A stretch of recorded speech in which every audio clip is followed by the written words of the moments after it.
Life After Prison. By Silence You. Kabanata 12:01 hanggang 12:10. Parang bombshell ang sinabi ni Sheila na ikinagulat ng lahat ng naruroon.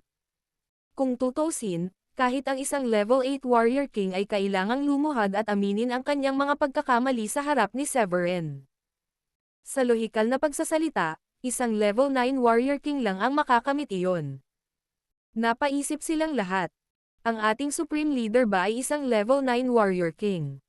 Ngayong alam na namin ang iyong lakas, wala na kaming dapat ipag-alala. Napangiti si Nancy. Pagkatapos ay sumenyas siya sa lahat. Umupo ka. Sa puntong iyon, pumasok ang waitress upang maghain ng pagkain at red wine. Pagkaupo ay tinanong muli ni Nancy si Severin. Nakipag-ugnayan ka na ba sa iba pang mga bulwagan? Naalala ko ang sinabi ng naunang Supreme Leader na magtatayo siya ng 12 bulwagan na ay Pangolin sa Latin ayon sa mga hayop mula sa Oriental Zodiac. Pagkatapos, sa isang nakamamatay na araw sa hinaharap, isang taong nagtataglay ng Draco Deus Ring ay lalabas upang pagpalain kami. Ngumiti ang dakilang matanda at sinabing, sumali ako sa Gallas Hall dahil lang naakit ako sa pangakong iyon ng dating Supreme Leader.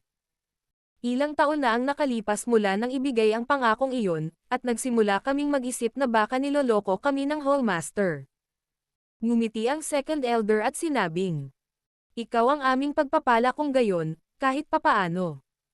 Pagkatapos ng lahat, ikaw ay isang alchemist, at ang iyong mga kakayahan ay tiyak na magpapatibay sa aming bulwagan sa lalong madaling panahon. Matipid na ngumiti si Severin at mataimtim na nagpahayag sa lahat ng naruroon. Sa palagay ko masasabi mo na ako ay isang pagpapala para sa inyong lahat, at ito ay lalo na para kay Nancy dito. Dapat kong tiyakin na ang kanyang natamo ay umabot man lang sa antas 9 Warrior King sa loob ng 8 o 9 na buwan. Kailangan kong makakuha ng napakalaking tagumpay sa maikling panahon. Nagulat si Nancy. Pakiramdam niya ay medyo ambisyoso si Severin sa kanyang layunin. Huwag kang mag-alala. Level 4 Warrior King ka na ngayon, kaya hindi dapat mahirapan para sa iyo na makamit ang layuning iyon. Sinabi ni Sheila habang kumakain. Sa sandaling iyon, muling sinabi ni Severin. Magkakaroon ng higit pang mga gantimpala at pagpapala pagkatapos makapasok ang lahat ng 12 Hallmaster sa hindi bababa sa level 9 Warrior King o mas mabuti pa, Warrior Emperor. Sa kasamaang palad, wala akong ideya kung anong uri ng gantimpala ang nakalaan. Higit pang mga gantimpala at pagpapala. Tuwang-tuwa si Nancy nang marinig iyon. Ang paggawa ng isang siguradong tagumpay sa level 9 Warrior King sa loob ng 9 na buwan ay isang bagay na hindi niya pinangarap sa nakaraan. Bukod dito, ang gantimpala na naghihintay para sa kanya sa pagtatapos ng lahat na nagparamdam sa kanya na parang nananaginip siya.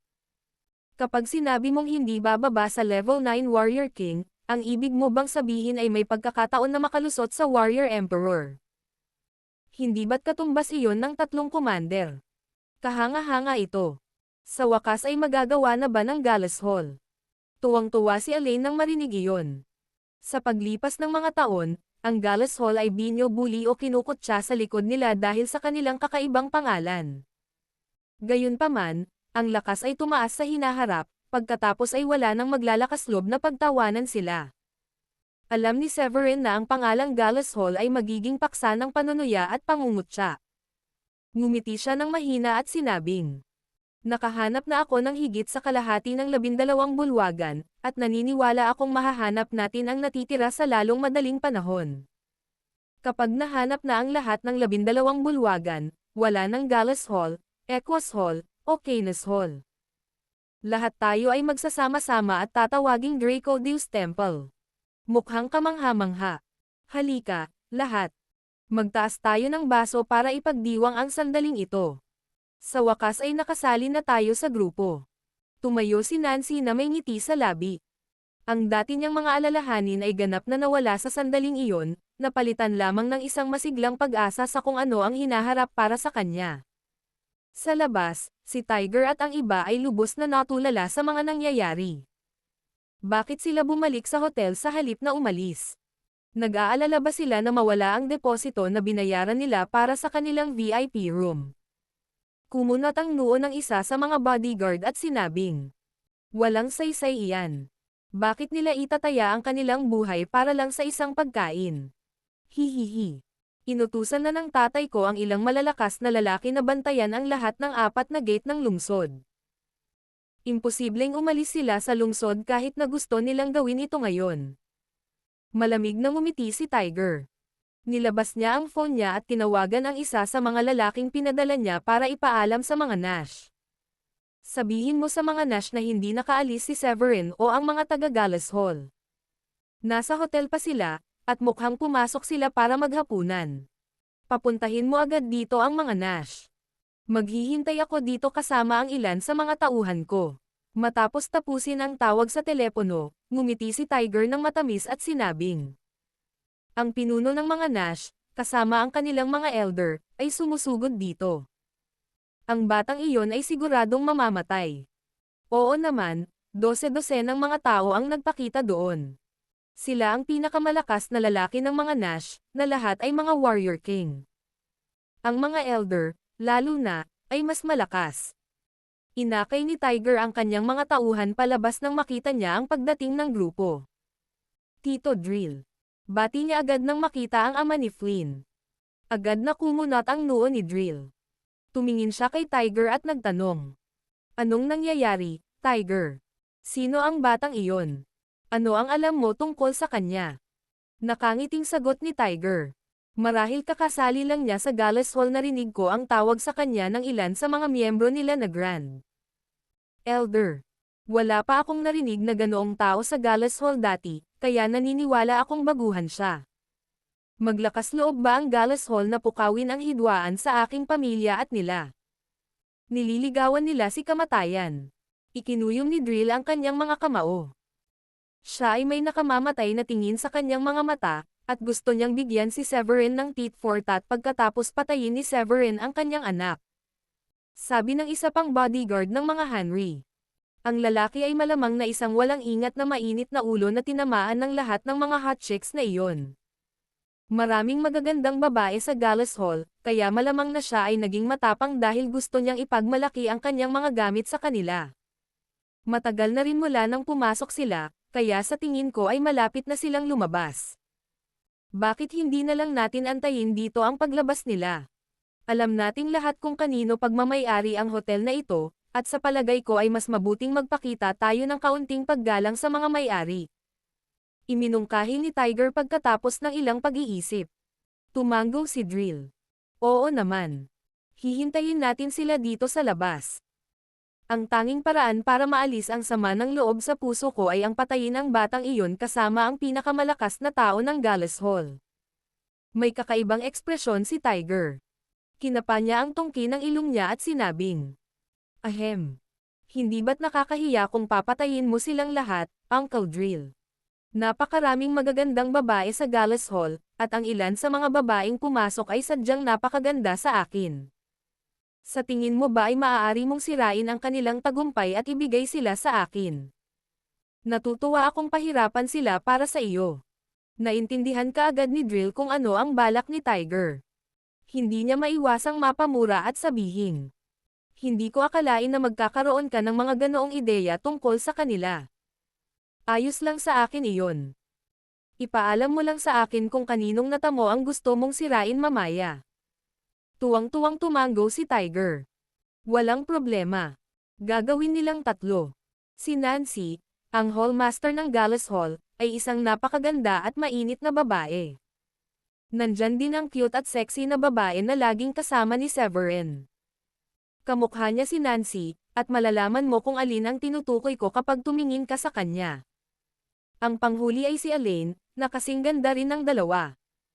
Sumulyap si Drill kay Tiger na nakakunot ang noo habang nagtatanong. Kakayanin ba ng katawan mo ang 3 babae? Nakangiting sagot ni Tiger. Ha! Masyado silang maganda. Hindi ko kayang makita silang mamatay nang hindi nagkakaroon ng pagkakataong matikman sila. Pagkatapos ng isang dramatikong paghinto, sa wakas ay idinagdag niya. Plano ko silang hulihin at ikulong para pahirapan ko sila sandali. Papatayin ko sila kapag hindi ko na sila kailangan. Tumango si Drill. Wala akong tutol basta't sa huli ay papatayin mo sila. Dumating sila nang patayin nila ang aking anak. Sa loob ng VIP room, tumayo si Sheila at sinabing, busog na ako. Hinaplos niya ang tiyan niya at napasigaw.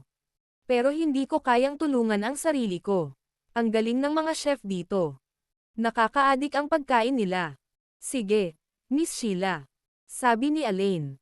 Ang hotel na ito ay may pinakamahusay na chef sa buong lungsod. Iyon ang dahilan kung bakit ito ay napakamahal. Pagkatapos ay inihayag ni Severin. Bibigyan ko kayong lahat ng ilang mga table tasks. Naniniwala ako na ang ilan sa inyo ay matagal nang natigil sa iyong kasalukuyang antas ng paggamit. Mangyaring huwag kalimutang kainin ang mga ito upang ang iyong paggamit ay mapabuti. Nagulat si Nancy sa narinig. Maaari mong sabihin kung anong antas ng tagumpay ang mayroon kami kahit na hindi namin inilabas ang aming espiritual na enerhiya o nakikipagpalitan ng mga suntok sa iyo. Mayroon ka bang uri ng pamamaraan na nagpapahintulot sa iyo na makilala ang tagumpay ng ibang tao? Ngumisi si Severin at tumango. Oo, may sikretong pamamaraan na ganyan. Agad na nagningning ang mga mata ni Nancy. Napakakahanga-hang ang diskarte iyan. Bukod sa kakayahang matukoy ang natamo ng ibang tao, masasabi mo pa kung gaano sila katatag sa antas na iyon. Maaari mo ba akong turuan ng sikretong pamamaraan na iyon? Medyo naging awkward ang ekspresyon ni Severin nang matanggap niya ang kahilingang iyon. Hinawakan niya ang tungki ng ilong niya at sinabing, natatakot ako na medyo mahirap iyan. Hindi ganoon kadali na ipasa ang diskarteng ito sa ibang tao. Agad na sabi ni Sheila. Hindi ako mabibigla sa isang bagay dahil lang sa mahirap. Gusto ko rin matuto, kaya bakit hindi mo rin ako turuan? Sinasabi ko ang kanyang iniisip, Supreme Leader. Ang pagiging magulo ay hindi humahadlang sa akin. Maraming benepisyo ang makukuha sa pag-aaral nito. Sabik na tumingin si Nancy kay Severin at nagmamakaawa. Pakiusap, turuan mo ako. Gusto kong matutunan ang diskarteng ito. Hindi alam ni Severin kung paano sasabihin sa kanila na kailangan niyang maghubad para sa ilang dry needle treatment kung gusto niyang matutunan ito. Nakangiti lang siya ng medyo nahihiya, at saka tinalikuran ang mga kahilingan nila. Pag-usapan natin ito sa ibang pagkakataon.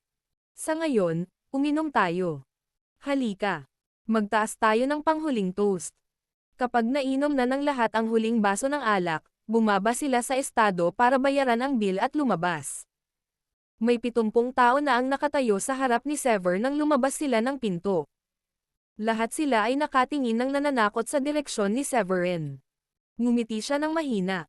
Maaari kayong lahat na manatili na lang dito. Haharapin ko sila ng mag-isa. Hindi gaanong makakatulong ang antas ng paggamit mo, at magiging hadlang ka kung susubukan mong tulungan ako. Bahagyang natulala si Nancy, at dahil sa sinabi nito ay nawalan siya ng lakas. Bilang pinuno ng Gallas Hall, iyon ang unang pagkakataon na may nagsabi ng ganoon sa kanya. Tumango ang mga elder, alam na alam nila na ang kanilang level 2 o level 3 Warrior King na natamo ay hindi nagkakahalaga ng pagbanggit sa mga pinakamalakas na lalaki ng mga Nash. Pinagmamasdan ni Drill ang sitwasyon mula sa malayo. Nilinggan niya si Tiger, na nasa tabi niya, at sinabing, hihihi. Ang galing mo, Tiger. Ang mga babaeng iyon ay pambihirang magaganda, at ang tatlong binanggit mo ay kamangha-mangha. Ang hallmaster ng Gallas Hall at ang cute na babaeng iyon ay namumukod tangi sa iba. Nakangiting sabi ni Tiger. Maraming babae ang nakilala at nakasama ko, Uncle Drill. Hindi mo dapat ako pinagdudahan noong sinabi kong napakaganda nila, alam ng lahat na mayroon akong kakaibang panlasa. Hahaha. Siya ba ay lalaban ng mag-isa sa atin? May lakas ng loob siyang mag-isa. Tumawa ang isang matanda ng mga Nash. Lumipad siya ng higit sa 10 metro sa isang kisap mata at tumayo hindi masyadong malayo kay Severin. Sinabi niya sa kamalamig na ngumisi. Kaya ikaw ang pumatay sa sayan namin. Ako ang 5th elder ng mga Nash, at ako ay isang level 5 Warrior King. Ipakita mo sa akin kung ano ang mayroon ka. Hindi napigilan ni Severin ang matawa nang marinig iyon. Nababalisa ka ba dahil gusto mong maunahan ang iba? Kumunat ang noo ng matanda at tinanong si Severin. Anong ibig mong sabihin dyan? Paliwanag naman ni Severin. Hihihi. Hindi ka ba sabik na lumipad dito dahil natakot ka na baka patayin muna ako ng 4 na elder na may mas mataas na kakayahan? Kung mangyayari iyon, hindi ka magkakaroon ng pagkakataon na labanan ako. Naiintindihan ko kung bakit ka sabik na sabik. Kung tutuusin, nakalusot ka lang mula sa level 4 Warrior King tungo sa level 5 Warrior King. Sa tingin mo, sa antas na iyon, siguro, pagkatapos. Napaawang ng ilang beses ang bibig ng matanda.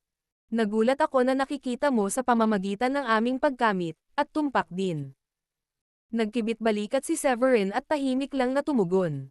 Muling ngumisi ang kabilang partido at sinabing, hihihi, hindi naman sa may magagawa ka kahit na nakikita mo sa aming natamong tagumpay. Ano ang gagawin mo sa impormasyong iyan kung alam mo na nahaharapin mo ang ganap na lakas? Walang kwenta. Mamamatay ka pa rin, at takot ka lang kapag nakita mong mas mataas ang natamong tagumpay ng mga kalaban mo kaysa sa iyo. Pagkatapos ay itinaas ng matanda ang isang kamay at ipinadala ang espiritual na enerhiya sa kanyang katawan sa kanyang palad. Tohiring Palm.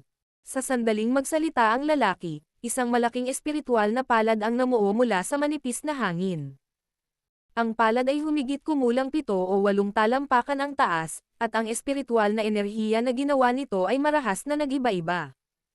Nakangiting sabi ni Severin. Oh, napakalupit. Wala kang intensyon na magpakita sa akin ng anumang awa, hindi ba? Naniniwala ako na ito ay isang medium rank na skygrade technique. Maamo ang ekspresyon ng matanda. Nakangiti niyang sabi kay Severin. Maganda ang mata mo, brat. Tama ka. Isa itong medium rank na skygrade technique. Nasa iyo kung kakayanin mo ito o hindi. Napailing si Tiger at sinabing. Hahaha. Ang lalaking iyon ay malapit ng mamatay. Ang pinakamalakas na tao sa Gallus Hall ay natatakot, kung gayon ay halatang halata na ang kanyang natamo ay ang pinakamataas sa kanilang lahat. Kung siya ay mas mahina kaysa sa kanila, hindi siya maglalakas loob na lumapit at labanan ka mismo. Ikinuyom ni Drill ang kanyang mga kamao at nagtatampo na sinabi. Alam nating lahat na mahina ang Gallus Hall, ngunit wala pa rin tayong impormasyon kung gaano kalakas ang kanyang pagkamit. Hindi tayo dapat maging pabaya. Hindi napigilan ni Tiger na gumawa ng isang kumpiyansa na pahayag. Mukhang bata pa siya, kaya maaari nating ipagpalagay na hindi ganoon kataas ang kanyang natamo. Ang iyong elder ay nagpakawala ng napakahusay na diskarte na maaaring mahirapan ng mga level 6 na Warrior King. Sigurado akong madali niyang haharapin ang lalaking iyon. Napangiti ng mahina si Severin sa harap ng nakakatakot na atake ng kalaban. Itinaas niya ang isang kamay at itinuro ang isang daliri sa lalaki. Nagkataon lang na nakakuha ako ng isang napaka-interesante na low-grade technique pagkatapos pumatay ng isang tao. Ito ay tinatawag na toe earring finger. Ang iyong teknik at ang akin ay parehong may pangalang toe earring. Nagtataka ako kung iyon ay dahil nilikha sila ng iisang tao. Hihihi. Ang mga diskarteng may mababang ranggo na sky grade ay palaging mabuti. Gayunpaman, kung ang iyong natamo ay hindi mas mataas o mas mahusay kaysa sa akin, kung gayon natatakot ako na hindi ka pa rin makakapantay sa aking toe earring palm. Lalong tumawa ang 5th elder nang marinig niya na mas mababa ang teknik ni Severin kaysa sa kanya. Gayunpaman, nang ituro ni Severin ang harapan, isang malaki, mahaba, at medyo makapal na daliri ang lumitaw sa harap ni Severin. Ganyan kalakas ang pagbabago-bago. Ang diskarteng ito ay hindi kasing lakas ng 5th elder, ngunit ito ay malamang na medyo mabigat sa sarili nito. Maasim na ekspresyon ang lumitaw sa mukha ng dakilang elder ng mga Nash. Nararamdaman niya ang isang nakakatakot na puwersa na dumadaloy sa espiritual na enerhiya ni Severin na binubuo ng daliri. Napakalakas ng pressure. Hinatak ng 2nd elder ang isang mahabang mukha, alam niyang huli na ang lahat para gawin nila ang anumang bagay. Ang malaking palad at ang malaking daliri ay nagbanggaan, na nagbunga ng isang malakas na pagsabog. Ang malalakas na pagbabago-bago ay nagsimulang kumalat palabas mula sa punto ng epekto. Habang kumalat ang shockwave, maging ang enerhiya sa nakapaligid na lugar ay nagsimulang mag-iba-iba habang ang bug zone ng hangin ay bumubulusok. Pagkatapos ng split second na pagkapatas, lumitaw ang isang bitek sa malaking espiritual na enerhiya na palad. Ang bitek ay nagsimulang kumalat at lumaki. Hindi, imposible ito. Napabuntong hininga ang Fifth Elder. Namumula ang kanyang mukha, at hindi siya makapaniwala sa kanyang nakikita. Ang kanyang pamamaraan ay dapat na mas malakas kaysa kay Severin, ngunit hindi pa rin ito nakayanan ang pag-atake ni Severin. Kalokohan.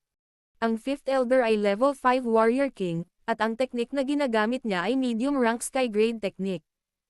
Paano pa siya mabibigo laban sa kanyang kalaban? Sa pagtatapos ng mga Nash, ang ilan sa mga naabot na mas mababa kaysa sa Fifth Elder ay nagsimulang mag-alala. Sa isang iglap, ang malaking espiritual na enerhiyang palad ay napuspos ng lakas ng daliri ng espiritual na enerhiya ni Severin at nawala sa kawalan. Hindi. Dahil sa pagkatalo, naramdaman agad ng Fifth Elder ang nakakatakot na aura mula kay Severin at nagpakawala ng desperadong dagandong. Sa kasamaang palad, natapos na ang kanyang buhay. Ang dulo ng malaking espiritual na enerhiyang daliri ay dumapo sa kanyang katawan, tinulak siya ng ilang metro ang layo. Pagkatapos ay bumagsak siya ng husto sa lupa, matapos ang kanyang huling hininga. Umaagos ang dugo mula sa sulok ng kanyang bibig. Patay na siya. Napatay siya ng banggaan. Bulalas ng isa sa mga mas makapangyarihang miyembro ng mga Nash. Ang pagsubok ay isang maliit na pagtaas ng buhok para sa lahat ng naroon. Ang galing. Tunay na makapangyarihan ang ating Supreme Leader. Hahaha. Ang mga miyembro ng Gallus Hall ay nagpakita ng walang pigil na pananabik matapos makita ang nangyari. Ito ay isang napakatagal na pakiramdam ng kagalakan pagkatapos ng lahat ng pagdurusa na kailangan nilang tiisin sa nakalipas na ilang taon. Kalokohan. Napakataas ng kakayahan ng batang ito. Sa tingin ko, baka level 7 Warrior King na siya. Imbes na kunin siyang mag-isa, mas mabuti kung lahat kayong mga elder ay makakaatake sa kanya ng sabay-sabay. Akala ni Drill noong una ay tiyak na ang pagkamatay ni Severin. Nako, naiwang galit siya nang mawala ang isa sa mas malalakas na lalaki sa kanyang hanay. Sabay-sabay nating salakayin siya. Ang ating lakas ay nasa bilang, at hindi niya kakayanin ang napakarami sa atin. Sigaw ng isa sa mga elder. Ang mga elder ng mga Nash ay sunod-sunod na naniningil sa isang kahanga-hangang paraan. Malamig na ngumisi si Severin. Gamit ang isang alon ng kanyang palad, inilabas niya ang kanyang espada. Isang unang gradong espiritual na sandata. Hindi ako magpipigil kung ibubuli ninyo ang kawawang matandang akin. Nag-inject si Severin ng ilang espiritual na enerhiya sa espada. Ang espada ay naglabas ng malinaw at malutong na singsing na nakalulugod sa tenga. Rose Petal Rain. Nakangiti si Severin habang iniaga ang kanyang espada. Kasunod ng kanyang mga aksyon, biglang lumitaw ang malalaking petals ng rosas mula sa manipis na hangin. Hindi ba rose petals yan? Anong klaseng teknik ito? Kahit na si Drill ay may disenteng antas ng pagkamit pagkatapos maabot ang level 5 Warrior King, ang mga talulot sa kanyang harapan ay iniwan siyang medyo nalilito. Napatigil ang mga elder nang makita nila ang lahat ng mga talulot na iyon. Ipinapalagay nila na hindi kakayanin ni Severin ang napakaraming tao. Gayunpaman, ang pamamaraan ni Severin ay sumakop sa isang espasyo at hinaranggan ang kanilang landas. Mag-ingat, lahat. May higit pa sa mga talulot ng rosas na ito kaysa sa inaakala natin. Mukhang wala itong masyadong pagbabago-bago sa mga tuntunin ng enerhiya, ngunit hindi iyon dahilan para tayo ay maging pabaya. Marami siyang pandaraya. Pinaalalahanan ng elder ng mga Nash ang iba matapos pag-isipan ang gulo ng mga talulot ng rosas. Gamitin mo ang iyong pinakamalakas na diskarte sa kanya. Hindi niya talaga kakayanin ang lahat sa atin. Ang second elder ay nagngangalit ang kanyang mga ngipin at nagutos ng malakas. Patayin siya. Isa-isang naglabas ng lakas ng loob ang lahat at inilabas ang kanilang mga diskarte kay Severin. Pumunta ka. Itinuro ni Severin ang pasulong at pinalipad ang mga talulot ng rosas patungo sa kanila. Ang mga pagsabog ay narinig, at ang mga pag-atake ay tinatangay ng mga talulot ng rosas. Samantala, ang maraming rose petals na natitira ay patungo sa mga tao sa unahan. Paano napakalakas ng kanyang pag-atake? Namutla ang mukha ni Drill sa takot nang makita iyon. Hindi mo ba iniisip na ang mga talulot na iyon ay napakalakas? Ang isa sa mga lalaki ay nakatayo doon sa pagkalito nang makita niya ang mga talulot. At tuluyang nakalimutang lumaban. Lumapit sila sa akin. Tumalikod ang Great Elder upang tumakas, ngunit hindi nagtagal ay napagtanto niyang may lumitaw pang 2 talulot ng rosas sa likuran niya. Lumapit sila sa akin. Ang Great Elder ay nagpakawala ng nakakatakot na dagandong, ngunit huli na ang lahat. Ang mga petals ay nakakabit sa kanya, at hindi nagtagal ay naganap ang mga pagsabog. Sa sumunod na segundo, isang masa ng laman at dugo ang lumipad sa lahat ng direksyon mula sa kinaroroonan ng Great Elder, at siya ay bumagsak ng diretso mula sa langit. Great Elder. Naging aswal ang mukha ng Second Elder sa takot nang tumingin siya. Hindi niya inaasahan na ganoon kadaling mapapatay ang isang malakas na level 7 Warrior King. Tatakbo na sana siya pagkatapos ng sigaw na iyon, ngunit sa kasamaang palad, maraming petals ang nakaharang sa kanyang daraanan. Nang dama po ang mga talulot sa kanya, isa pang bug zone ng pagsabog ang narinig habang ang Second Elder ay bumagsak din. Ang Third at Fourth Elder, na parehong level 6 Warrior King, ay tumaob din. Sa halos ilang segundo, 5 sa pinakamakapangyarihang miyembro ng mga Nash ang namatay na. Bukod sa kanila, 3 o 4 na level 2 Warrior King ang nahulog din pagkatapos mapatay.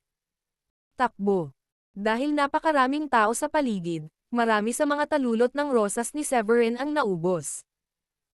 Ang mga natitira ay ginamit bilang mga target na pag-atake, kaya nagbibigay ng pagkakataon para sa marami pang iba na makatakas. Hindi na napigil ang habulin pa sila ni Severin. Hindi naman mataas ang kanilang natamo, at hindi rin sila nagbanta sa Gallas Hall. Sa isang iglap, naabutan niya si Drill, ang patriarch ng mga Nash. Hindi mo ako mapapatay. Mayroon akong napakagandang relasyon sa pinuno ng mga Heni. Tumutulo ang pawis ni Drill nang lumapit sa kanya si Severin. Nagsisimula na siyang manginig ng walang malay habang nakatingin sa mga bangkay ng matatanda ng mga Nuzhiz. Hihihi. Sa tingin mo ba natatakot ako sa mga Heni? Tumawa si Severin at walang pakialam na sinabi. Napatingin si Drill sa kinatatayuan kanina ni Tiger at ng kanyang bodyguard, umaasang lalapit sila at tatayo sa kanya. Nako, walang tao sa paligid. Lahat sila ay tumakas habang nagkakagulo. Dahil alam niyang hindi siya kapareha ni Severin, agad siyang nakaramdam ng lamig sa kanyang mga buto. Gayunpaman, hindi nagtagal ay itinoon niya ang kanyang paningin kay Sheila at sa iba pa sa kabilang panig. Sa isang iglap, nag-iwan siya ng after-image sa kanyang likuran habang diretsyong sinisingil niya si Sheila at ang iba pa. Naniniwala siyang hindi maglalakas loob si Severin na patayin siya hanggat maaari niyang bihagan ang isa sa kanila. Kahit gaano kaliit ang pagkakataong iyon para makatakas, ito ay isang pagkakataon pa rin. Kung ang mas masahol pa ay dumating sa pinakamasama, pagkatapos ay mayroon siyang kahit isang tao na gagamitin bilang isang kalasag ng tao. Sa kasamaang palad para kay Drill, ang bilis niya ay parang laro ng bata kay Severin. Mag-ingat ka. Nagulat si Nancy at ang iba pa nang makita ang paparating na pag-atake ni Drill. Kinagat niya ang kanyang mga ngipin, tumayo sa harap ng kanyang mga tao, at kinuyam ang kanyang mga kamao upang palakasin ang kanyang espiritual na enerhiya. Hinabol siya ni Severin sa isang iglap at lumitaw sa likuran niya sa bilis ng kidlat. Tumama sa likod ni Drill ang espiritual na enerhiya na lumakas mula sa palad ni Severin. Isang mapurol na kalabog ang narinig, at ang katawan ni Drill ay walang buhay na bumagsak sa lupa. My goodness! Napatay lahat ang pinakamalakas na tauhan ng mga Nash, at iilan lang sa mga mababa ang antas ng pagkamit ang nakatakas. Ang kanilang Great Elder at Second Elder ay parehong level 7 Warrior King, ngunit napatay din sila. Masyadong malakas si Severin. Sa sandaling iyon, ang lobby manager at general manager ay naiwang gulat na gulat habang sila ay sumilip at nakita ang eksena sa harapan nila. Ang tagumpay ni Severin ay malamang nakapantay ng antas 7 mandirigmang hari. Kitang-kita ito sa paraan ng pag-atake niya laban sa napakaraming malalakas na tao kahit na mas marami siya. Ang ganitong antas ng lakas ng pakikipaglaban ay hindi isang bagay na maaaring makamit ng isang level 8 Warrior King. Well, Mapapahamak ako. Gaano kataas ang kanyang naabot, talaga. Napakalakas niya. Sa oras na ito, si Tiger ay nagpupunas ng malamig na pawis habang nakaupo siya sa kanyang Rolls Royce. Tumutulo ang malamig na pawis niya dahil sa takot. Ano ang dapat nating gawin, sir? Nakita mo lang kung gaano niya kadaling napatay ang Great Elder at Second Elder, para sa akin ay level 9 Warrior King siya. Nasaktan natin siya ng husto, at baka hindi siya kayang labanan ng pamilya natin kung magdesisyon siyang pumunta para hanapin tayo. Nakasimangot na sabi ng isa sa mga bodyguard ng Tiger.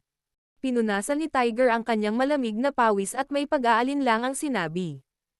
Sa tingin mo ba magdudulot siya ng gulo sa atin? Hindi ko naman siya nasaktan ng ganito, diba?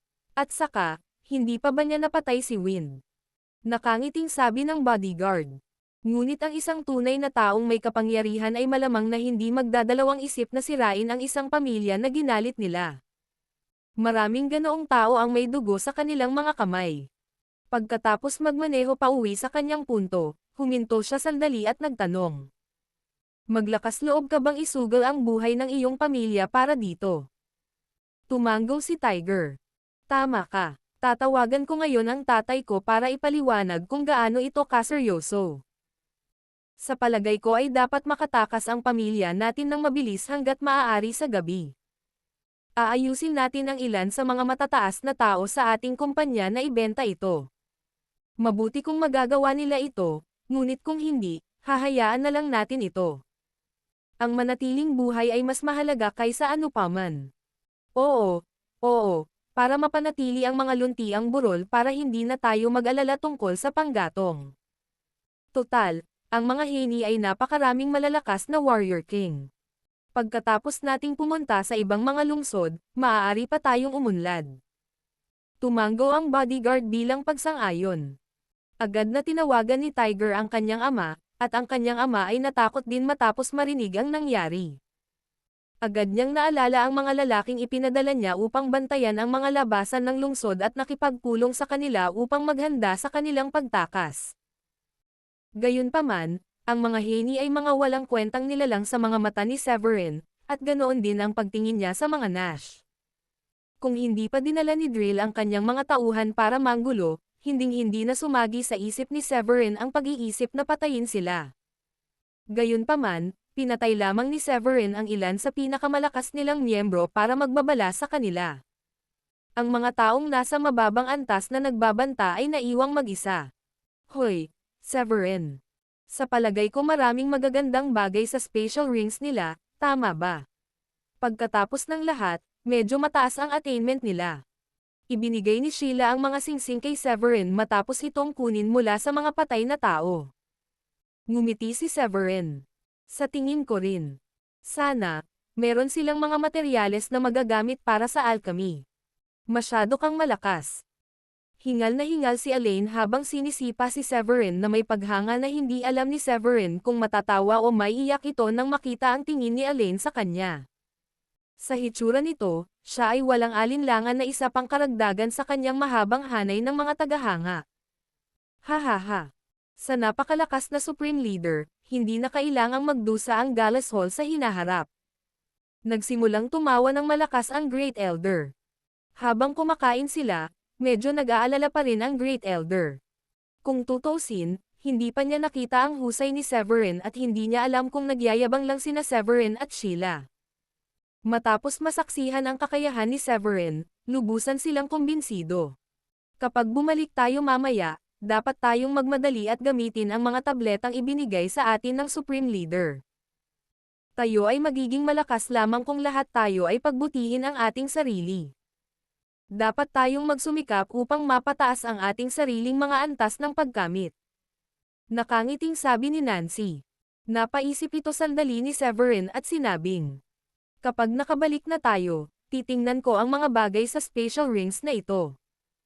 Maliban sa anumang materyales na magagamit para sa alchemy, ibibigay ko ang lahat sa inyong lahat. Pagkatapos, ibigay na lang ito sa mga makakagamit nito. Natuwa si Nancy. Agad siyang sumaludo kay Severin at sinabing, maraming salamat, Supreme Leader. Natatawang sabi ni Severin. Pamilya na tayong lahat. Hindi na kailangang maging magalang. Mabilis silang naghanda para sumakay sa kanilang mga sasakyan at umalis. Gayunpaman, hindi nila inaasahan ang isang nasa katanghaliang gulang na lalaki na ihinto ang sasakyan sa sandaling makarating sila sa pasukan.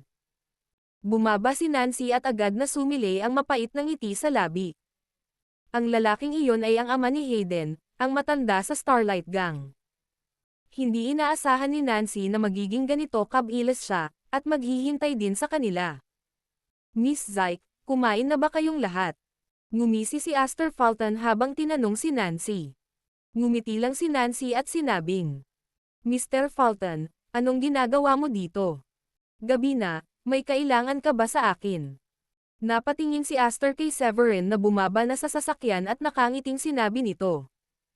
Miss Zyke, hindi ko akalain na matapang ka. Naglakas loob ka pang ang i-recruit ang brat na bumugbog sa anak ko ngayon. Hahaha. Sinasabi mo ba sa akin na kahit isang level 5 warrior king tulad ko ay hindi karapat-dapat sa iyong respeto? Ang pagiging level 5 warrior king ni Aster ay nangangahulugan na isa na siyang kahangahangang tao sa Starlight Gang. Siya ay isang tao kahit na ang kanan at kaliwang kamay ng Hallmaster ay hindi maaaring baliwalain. Kaya naman naglakas loob siyang makipagsapalaran ng mag-isa. Buong tiwala siya na kaya niyang patayin si Severin. Siyempre, ayaw din niyang gawing big deal ang bagay na iyon. Sa bagay, private matter lang naman nila ni Severin. Natatawang sinabi ni Nancy. Hindi ko alam kung ano ang sinasabi mo. Si Severin ay isang grand elder sa amin. Ngayon lang siya sumama sa amin. Lumabas kami ngayong gabi para ipagdiwang at masayang tanggapin siya. Malamig na ngumiti si Aster at sinabing, wala akong pakialam kung alam mo na ang lalaking ito ay nabali ang braso ng aking anak o hindi, ngunit magkakaroon ako ng kanyang buhay ngayon. Sana ay ibigay mo siya sa iyong sarili. Nagkibit balikat si Nancy. Mr. Fulton, sigurado ka ba? Nag-aalala ako na baka pagsisihan mo ito. Ito ay paghihiganti para sa aking anak. Ano ang dapat pagsisihan? Nagsimulang tumawa si Aster, at puno ng paghamak ang kanyang mga mata.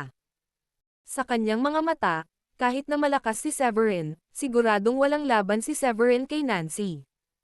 Maging si Nancy ay walang kapares kay Aster, kaya bakit siya matatakot? Bahagyang ngumiti si Severin at naglakad papalapit kay Aster bago niya sinabi. Hoy, dapat mawala ka na lang.